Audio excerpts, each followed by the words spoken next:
Start us off with an opening statement by Louisiana. Good afternoon, everybody. Hope everybody's doing well. We're obviously hard at work. We go right back into conference play. It becomes the most important game of the year, playing the University of Louisiana this week. A lot of things about them really stand out. They lead the conference in tackles for losses. They also lead the conference in turnovers gained. They've been very explosive, very opportunistic. I know they have returned 3 interceptions for touchdowns. I also know they have blocked, watching film, and they blocked the field goal, returned it for a touchdown as well. And they have changed the ball game, the course of the ball game, with their explosive play. And again, taking advantage of opportunities that they created. It didn't just happen, they created them. They're enormous up front. They have one of the best tight ends in America in Ladarius Green. Quarterback situation, they played 2 guys, both of them real good players. Chris Mason from right down here down the road, Columbus High School, where I went to school. Blaine Gaucher, who played against us last year, a very explosive athlete. He can beat you with his arm, he can beat you with his feet. Last year he split us for a 55-yard run, so we know about his capabilities. He looks like he's feeling really comfortable with the offense as well as Chris Mason. On defense, they certainly found themselves a lot of defensive linemen that they can rotate in there, so they keep their guys fresh. They keep rotating them in. They're explosive. They're fast. Most of Louisiana, Mississippi athletes have done a real good job. I know that, up front, Derek Dean reminds a lot about some of the players that we have. A real stout, fast twitch, explosive guy that has made a lot of plays for them. And again, in the secondary, I believe all 4 guys have started together last year with a couple guys really sticking out. Dwight Bentley, I believe, is one of the best corners in the conference. One of the top guys in the country, in our opinion. They're big at running back. They're also shifty at running back. They're enormous on the offensive line. You're looking at a couple tackles weighing in the 330, 340-pound range. We played against them last year. We know how physical they can be. And Coach Hudspeth has done a great job getting those guys to play with mentality, playing with toughness, playing with great effort. And they're coming in here at 2-1. So we know we have another tremendous challenge, another tremendous opportunity. You mentioned 2 quarterbacks. How do you prepare? Defensively, are they that much different in their approach? Or? They're different, but they both have similar capabilities. If that makes any sense. One runs a little bit better than the other one, but has the same arm strength and the same type of accuracy. The other one's been around a little bit longer, so. They've both been effective. You look at the course of their careers. I know, again, last year, Gaucher, he split us. And he made a couple long throws that should have been caught, for that would have probably changed, what the game looked like in the 4th quarter. And Chris Mason, how, he was supposed to play last year. He was injured. He hurt his knee early in the season and never quite made it to the game. But I remember in game plan, we thought he was a real good football player as well.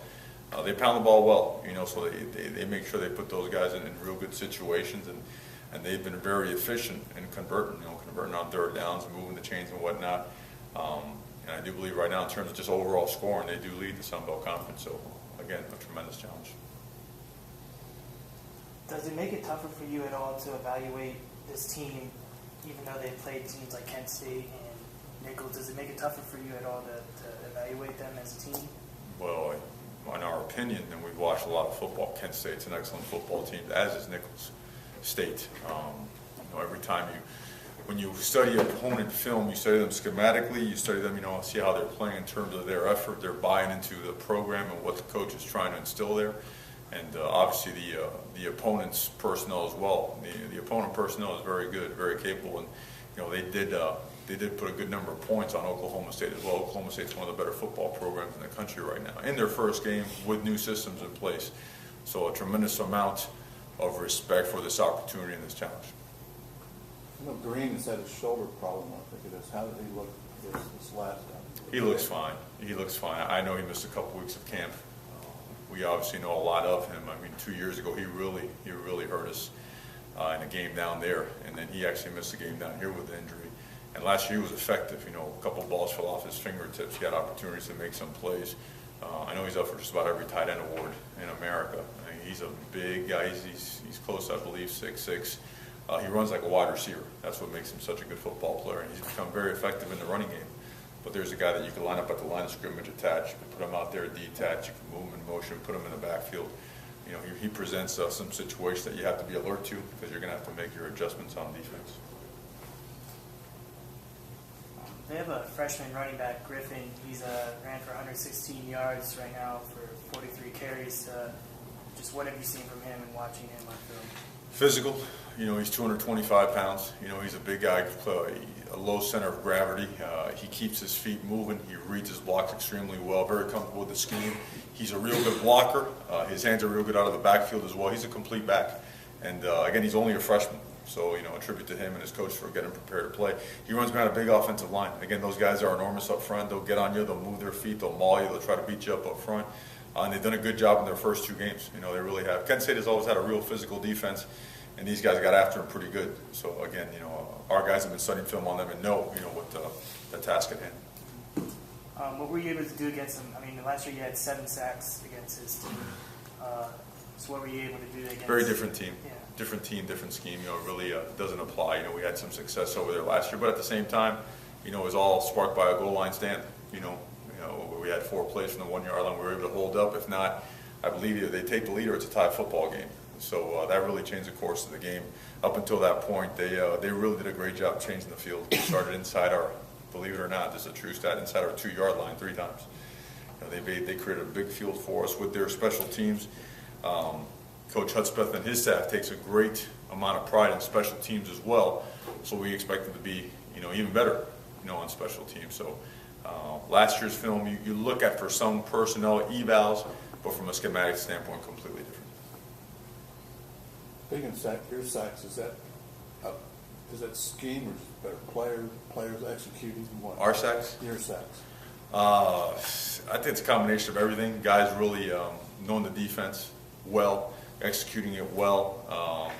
Different guys coming at the quarterback, guys covering well.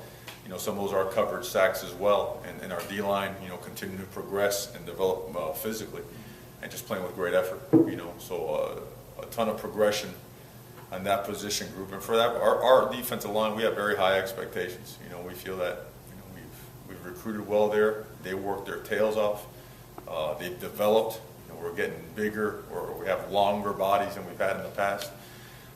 And in this conference, you know, with the quarterbacks being as good as they are, with the offensive lines being as big as they are, we have to be effective up front, and that's a challenge on Saturday. These guys are big up front, and they'll get on you, they'll move their feet and move you out of the way.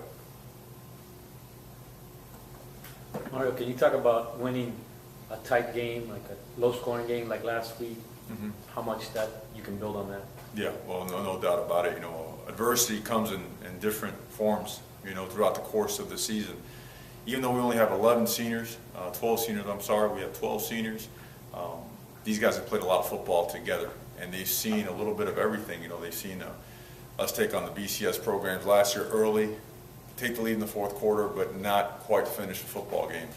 We've been in the battle of our lives within the conference, you know, last year and, you know, early on this year. Obviously, we already played North Texas, but we've seen the opposite ends of the spectrum, and we've seen the ones, you know, right down the middle. This was a great situation for us this past week because that's a real physical football team that took an early lead, and we had to find a way to battle back, to tie it with a big play at halftime, and then in the 4th quarter, just find a way to physically, I wouldn't say take over because, again, that was a battle to the very last play of the game, but physically find a way to get it done. And we did, and I think that does a lot for your confidence.